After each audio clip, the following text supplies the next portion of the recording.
زبور اور اس کا 90 باب جو 17 آیات پر مشتمل ہے۔ مرد خدا موسیٰ کی دعا، یا رب پشت در پشت تو ہی ہماری پناہ گاہ رہا ہے۔ اس سے بیشتر کہ پہاڑ پیدا ہوئے یا زمین اور دنیا کو تو نے بنایا، ازل سے ابد تک تو ہی خدا ہے۔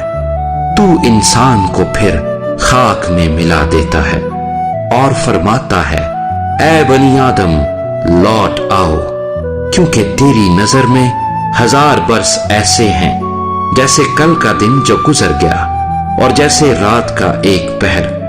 تو ان کو گویا سیلاب سے بہا لے جاتا ہے، وہ نیند کی ایک جھپکی کی مانند ہے، وہ صبح کو اگنے والی گھاس کی مانند ہے، وہ صبح کو لہلہاتی اور بڑھتی ہے، وہ شام کو کٹتی اور سوکھ جاتی ہے، کیونکہ ہم تیرے قہر سے فنا ہو گئے اور تیرے غضب سے پریشان ہوئے۔ تو نے ہماری بد کرداری کو اپنے سامنے رکھا اور ہمارے پوشیدہ گناہوں کو اپنے چہرے کی روشنی میں، کیونکہ ہمارے تمام دن تیرے قہر میں گزرے۔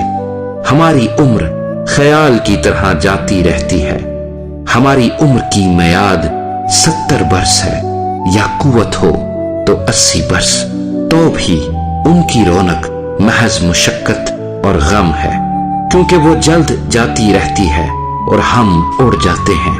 تیرے قہر کی شدت کو کون جانتا ہے، اور تیرے خوف کے مطابق تیرے غضب کو؟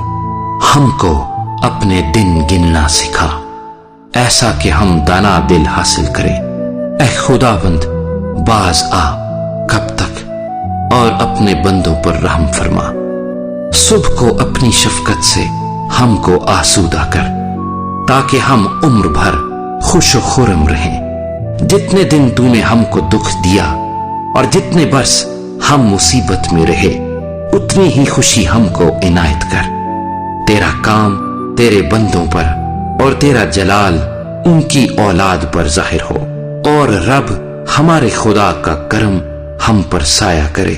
ہمارے ہاتھوں کے کام کو ہمارے لیے قیام بخش، ہاں ہمارے ہاتھوں کے کام کو قیام بخش دے۔